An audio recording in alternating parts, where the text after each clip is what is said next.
These blue forest projects are a model for mangrove villages around the world. They are the first community project to use the sale of biocarbon credits from the mangrove ecosystem to bring conservation and development together.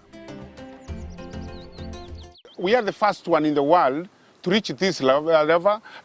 In 2017, we managed to earn the Equator Prize, which was a very good recognition globally. And we think with that initiative, we'll be able to reach out.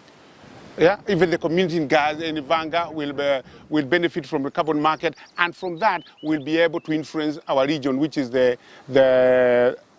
Western Indian Ocean region under the Nairobi Convention. Down Kwale County lies the Gazi Bay, a community just next to Tanzania, a village that mostly relies on fish and rice for their livelihood.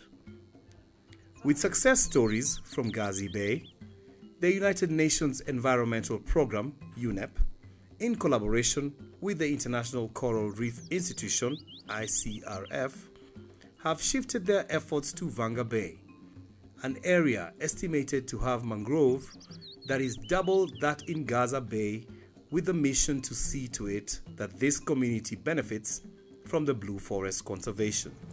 Now, what the United Nations Environment Programme is doing is, in collaboration with the Kenya Marine and Fisheries Research Institute and the International Coral Reef Initiative and the Community Forest Association called Vajiki, is to develop a carbon trading project for mangroves in the south coast of Kenya in a village called Vanga and its surroundings.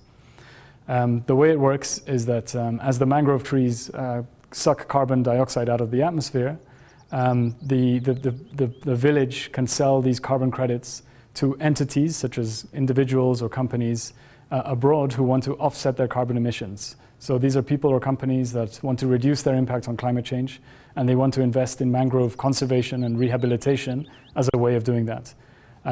They buy the credits from the village. These credits are certified by a third party. And then the money that is made from selling these credits is then invested into the community to develop projects that are useful for community development. Now we're hoping that with the support of the United Nations Environment Programme, with the Kenya Marine and Fisheries Research Institute, with Vajiki, we can start selling carbon credits this year. The International Coral Reef Initiative funding is assisting us to reach the goal which is to finalize on the carbon trading and actually start on the trading. And so through the funding, the community will be able to actualize and sell carbon credits, and from the sale of the carbon credits, they're going to have funds that they can pump into the community, into the projects that they feel are more important to them. So, but these have to be community projects, so they can take it to education, they can take it to sanitation, they can take it to health as they feel fit. So for instance, if I give the example of the Gazi community, they've been able to buy books for their school children, they've been able to renovate the classrooms, they've been able to buy some equipment for the hospitals, they've been able to bring water closer to the community, and this makes it safer for the community and improves on their health. The project which is actually being initiated, which is starting, we are saying it is going to enhance the issues of community ownership of the forest, because the community will be getting some benefit from the project. Like now, the funds which are going to be coming to the local community from the sale of carbon stocks is going directly now to benefit the community. That we are saying it is going to enhance that ownership. The community will feel more appreciative of the mangrove vegetation, maybe as opposed to the earlier days. And also we are talking here that it is also going to enlighten our community, that apart from maybe the mangrove providing them with only the tangible products, which we are saying they are very much limited, they are going to be more appreciative to the fact that the mangroves can stay the way they are, and still they can benefit from them indirectly. Despite their importance, mangroves suffer one of the fastest rates of destruction of any habitat. Over the past 50 years, approximately 1/3 of the world's original mangrove forests have been lost. Mangrove have been over-harvested to provide wood and building material. So the pressure is too high, such that we have lost more than 20% of the forest cover in the last 20 years. And what we want to address is, can we sustainably harvest for human well-being, biodiversity conservation, and of course for climate benefits? It's estimated that about 20% of all emissions from deforestation in the world are due to cutting down of mangroves, even though mangroves don't cover a large area of the world's surface. So they are very, very carbon-rich ecosystems. It's somehow tricky to rehabilitate a degraded mangrove forest ecosystem because of the issues which are involved, like now getting the appropriate seedlings, getting the appropriate planting materials at the right time. It can be tricky, which comes with a lot of expertise.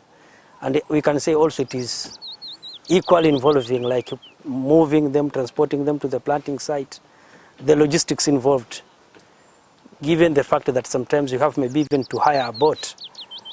Actually, it is very tricky. And also the issues of climate change, I can say they are also compounding the whole issue of rehabilitation, because like some scenarios are coming in whereby there is a total change of the local ecology, and then planting becomes tricky, more so in areas whereby we have this Avicennia marina. The re-establishment of Avicennia marina, once it has been degraded, it is somehow tricky. This has had serious implications for local communities. In the spirit of conserving the blue forests, Vanga residents have set a day for planting the ripe mangrove seedlings. A lot of initiatives have been put in place here to make sure that the mangrove survives, because at some time we had depletion of the fish. The fish catch was very little. So we tried to establish what was going on. And we came to realize that because of the deforestation of the mangrove was causing such a kind of actually depletion. Jukumu letu kubwa katika mikoko sisi kina mama ni kuipanda na kuitunza kwa sababu ya vizazi vya sasa na vya baadaye, na kuelimisha jamii pamoja na wale watoto pia tunawazaa, tuwaelimishe kwamba hii mikoko ina umuhimu fulani baada ya kuelimishwa, pengine labda darasani ni mwalimu ama muje kama nyinyi. Sisi wenyewe pia twafaa kuelimisha sisi ambao tumejiunga kwenye kikundi kuelimisha watoto na wale kina mama wenzetu ambako wako nje ya vikundi, sababu uweza kujiona mimi nitapanda mikoko labda ni mizuri sana, muhimu sana, kumbe ule mwenzako kule nje naye yuwa kudhara, yule naye saa zote ana kazi kwenda huko mikokoni tu kuchezea tope, kukatwa na mashaza. Sababu nini? Hajajua nini umuhimu wake. Tunahamasisha jamii ili watambue kwa nini wanafanya ile shughuli na ile shughuli itawafaidi vipi. Na kama sisi ni kwamba hatukulenga kibinafsi kujitizama sisi ambao tuko kwenye kikundi. Lengo letu la kuhifadhi huu msitu, kama nilivyotangulia kusema, jamii yote haiwezi kuja pale kuhifadhi huu msitu, lakini wale ambao watachukua uongozi wa usimamizi watawasimamia kwa niaba ya jamii kwa jumla. Na lengo letu ni kwamba yule ambaye atanufaika ni mwanajamii wa kijiji cha Vanga, jimbo na Kiwegu. Planting of mangroves deep in the ocean requires skill, and residents here are keen to learn.